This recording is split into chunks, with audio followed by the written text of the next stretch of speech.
Assalamualaikum warahmatullahi wabarakatuh. Bismillahirrahmanirrahim. Alhamdulillahirabbil alamin. Allahumma shalli wa sallim ala sayyidina Muhammad.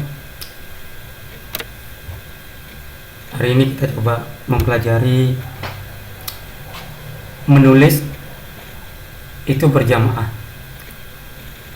Kalau kita melihat sholat itu berjamaah, demikian kata Nabi 27 kali lebih baik daripada sholat menyendiri. Itu yang dimaksud adalah sholat secara berjamaah, pahalanya itu lebih besar daripada sholat sendirian. Maka di sini yang dimaksud menulis berjamaah adalah dengan menggunakan teknik kolaborasi. Ini kolaborasi adalah suatu teknik pengajaran menulis dengan melibatkan sejawat untuk saling mengoreksi.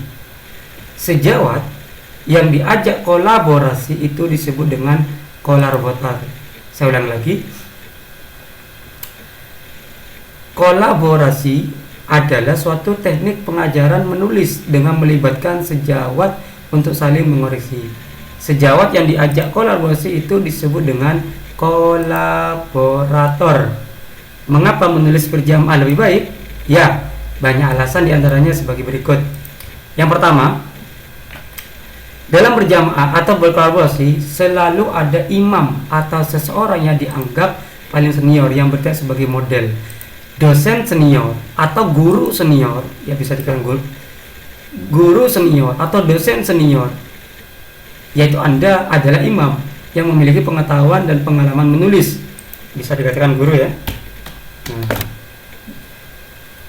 Bisa menulis terhadap juniornya. Nah, itu yang pertama. Yang kedua, kolaborasi adalah ajang bertegur sapa dan bersilaturahmi ilmu pengetahuan. Di situ ada pembelajaran berjamaah. Salah satu prinsipnya adalah bahwa setiap orang memiliki kelebihannya sendiri. Nah, disinilah kehebatan daripada menulis secara berjamaah. 3. Imam pun jika keliru harus diperingatkan dengan santun. Jadi saling mengingatkan dalam kolaborasi justru membuat Anda semakin mengenal potensi diri dan membuat tulisan semakin benar. Ini benar maksudnya ini. Benar.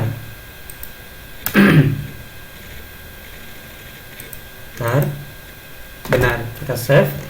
Oke. Dalam kolaborasi setiap orang dibiarkan mengembangkan potensi dan kesenangannya, mungkin menulis puisi, fiksi, atau artikel opini. Opini, komitmen dan niat masing-masing menentukan sejauh mana Anda lari mengejar matahari. Nah, bagaimana panduan kolaborasi reading writing connection? 1. Ini berbagi diri ke dalam kelompok-kelompok kecil terdiri atas 3 atau 4 orang. Hindari kelompok dengan jumlah lebih dari 4 orang karena kolaborasinya cenderung tidak efektif. Yang kedua, upayakan ada jarak yang cukup agar setiap kelompok tidak terganggu oleh kelompok lainnya.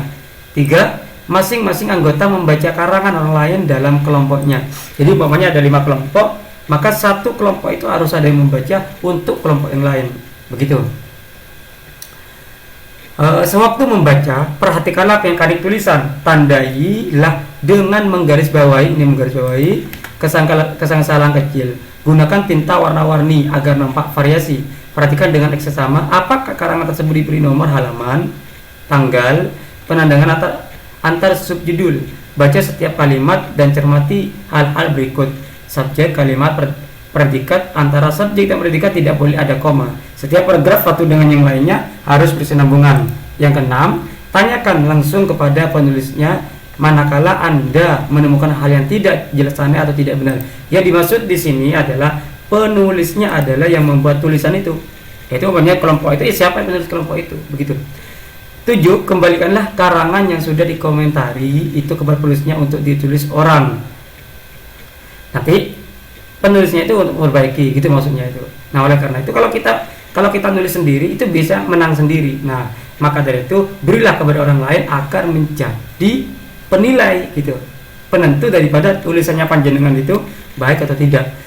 Minggu berikutnya Anda melakukan kerja kelompok seserupa pada karangan yang sudah direvisi oleh penulisnya, gitu ya.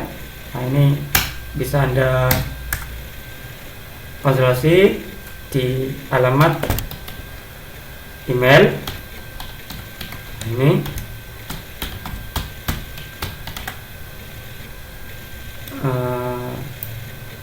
Oke,